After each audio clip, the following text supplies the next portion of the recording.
Sotah Daf Gimel begins with the Mishnah at the end of Daf Chav Beis, which discusses situations in which the Sotah water doesn't work right away, or it also discusses situations in which the carbon mincha is canceled and what you would do with it. And this will take us into the difference between a male and female Kohen, and then it'll take us into a discussion of the differences between males and females and halacha altogether. And then we'll comment on all the steps of the Mishnah, which is a very lengthy Mishnah. So let's begin. So the Mishnah discusses if a woman has a schus and she drinks the Sotah water, does that delay their effectiveness? So it's a machokas. Rabbi Shimon says it does not delay their effectiveness, because if it would delay their effectiveness, so then you dim the fear of the water, because not everybody who drinks will have an effect. Also, you make it that the women who are really pure have people speak negatively about them, because people no longer say, oh, you see, she was pure. Instead, they will say that really she was guilty, but the effect is delayed by some schus that she had. So because of all these reasons, Rabbi Shimon says that it cannot be that the Sotah water is delayed. If she's guilty, it'll have an effect right away. Rabbi disagrees. Rabbi says if she has a schus, it will be delayed. However, she won't have the benefit of those zechusim. She won't have the benefit of a woman who is really pure and drinks the Sotah water, where it says that she'll give birth and she'll be increased in health. She won't have that. Instead, what will happen is that she will start to show signs of decay right away, and in the end, she will end up having the death of the Sotah. So therefore, there's no mistake that people will see right away that she really is guilty, and someone who is improving her health, they could tell right away that she's not guilty. Now, says the Mishnah further, what happens with karbanos mincha that aren't going to be brought. So let's say the mincha becomes tamei.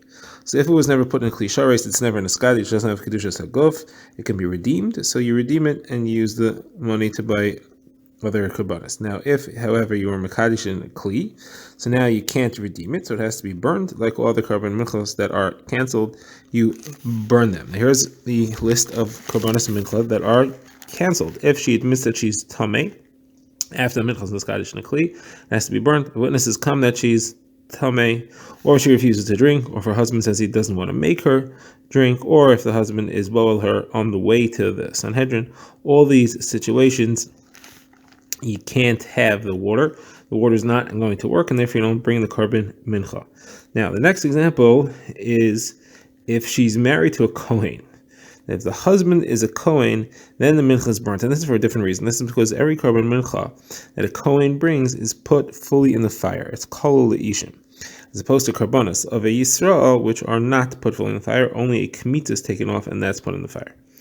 So the situation where the woman is married to a Kohen, since he has a share, he owns part of the carbon, therefore it has to be fully burned. And the Gemara after this Mishnah will describe what the procedure is for that burning exactly.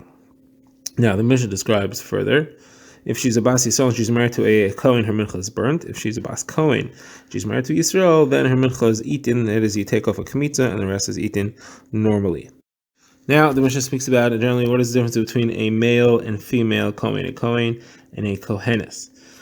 So it says that the mincha of a Kohenes is eaten if it's totally hers, not his, while the mincha of a Kohen is burned completely. A Kohenes becomes a chalala if she has been with someone that's usher to her. A Kohen does not become a chalal.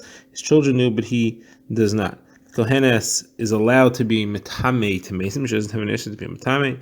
Kohen has an issue to be metame. A Kohen eats kachi kachim, can eat karbanos, and a Kohenes does not. It's only lezecher kahuna to the males of Kohanim. Now the Mishnah continues and says, what's the differences generally between a man and a woman, and lists a number of them. If they are mitzora, so the man has to let his hair grow long and he has to rend his clothing, when the isha does not. A man can make a neder on his son as a nazir. The woman cannot do that to her son. Male nazir can use his father's karbanos that his father had set aside for his own naziras.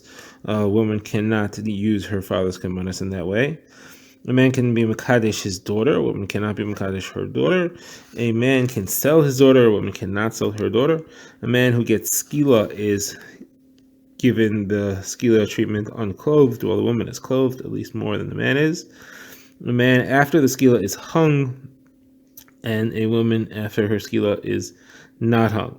final thing is that a man can be sold to repay back something that he stole, while a woman is not sold for stealing.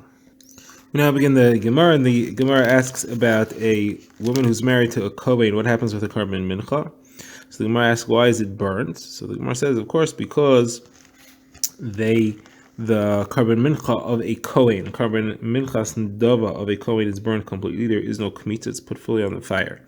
And since he owns part of this carbon as her husband, it has to be put fully on the fire. On the other hand, the Gemara points out, and it brings a brisa, and says it cannot be put fully in the fire without a kmitza because it belongs partially to her, and she does not have that halacha. So therefore, the brisa says we have a problem. What should we do? We can't put it fully on the fire, kol ishim, because it belongs partially to her. We can't do a kmitza because it belongs partially to him. So what do you do? So the brisa says you do a kmitza and you put that in the fire like a normal carbon mincha, and then you put the rest of it in the fire as well because it's partially his. So the Gemara asks, Pazi asks, you shouldn't be allowed to do that, because once you have a carbon and you've put the part that goes in the fire on the fire, the rest of it is forbidden to put into the fire. You can't be maktir the rest of it once you're maktir the part that goes. So on the tzad that it's hers, we view it as hers. Once you put the kamitz in the fire, you can't put the rest of it in the fire. So the Gemara gives two answers. The Gemara says, Yehuda of Shimon ben Pazi says you burn it as firewood. You don't burn it as a carbon's being brought.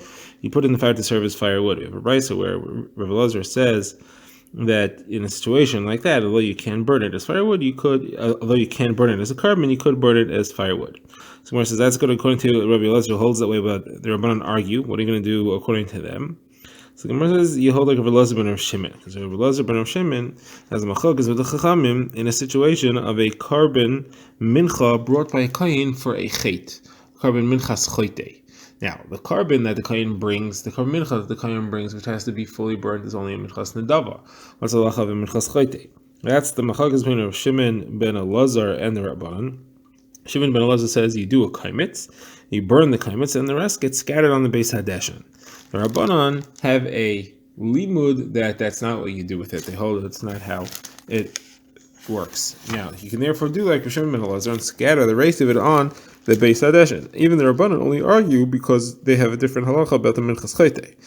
There they have a drasha specifically that links a minchas chayte to a minchas nedava of kahanim, and they say clearly that you can't do kmitza there, because they have a drasha there. However, in this situation, where you do have to do the kmitza because of the woman's chelik in it, they would agree that you can scatter the rest of it on the Beis Hadeshin. The Gemara now continues working through the Mishnah line by line, giving the sources for the halachas that we see there. So first of all, that which we said that the mincha of the kohen and the kohenes cannot be eaten. The Gemara quotes the pasuk "Kol minchas kohen kol otia lo sochal kohen." Lo kohenes, you cannot have either of them be eaten. Next, we said that the difference between a kohen and a kohenes is that the kohen who has a bia surah is not mechal, doesn't become mechal, but the kohenes, she becomes a chalala.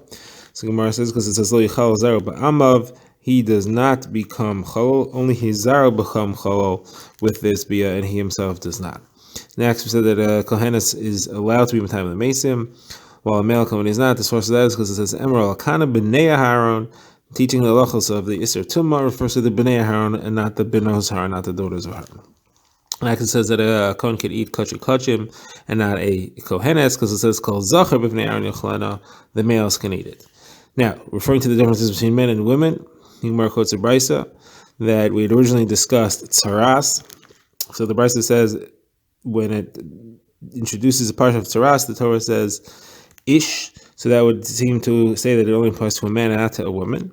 But later it says v'hatzarua sherbay tzaras. It says the tzarua. It's referring more generally, and that includes a woman. If so, why does it say ish? That's to teach me that the halacha of poreya and poreim, the hair and the clothing, that only applies to a man and not to a woman. Next, that a man can make his son into a nazir, not a woman, that's a halacha mishmisin, I quoted by Rabbi Yochanan. Same applies that they can use their father as funds for kabbanas, only a man can and a woman cannot. That is also halacha mishmisinai, Rabbi Yochanan quotes. That he can marry off his daughter, that is because it says, is biti nasati le'ish hazeh. The man only says that. Next, that it says that she can sell the daughter. That's because it says ki yimkor ish es bitay, when he sells his daughter. that they receive skila undressed, only a man and not a woman, that's because it says Viragmu Oisai, stone him, it's only him. Now, you may think that that means that only he gets skila at all, but then that can't be, because it says Ishahu Oyes Ishahi, and it clearly mentions that either one can get skila. Therefore, it must be only teaching that he gets the skila without his garment, but she does not.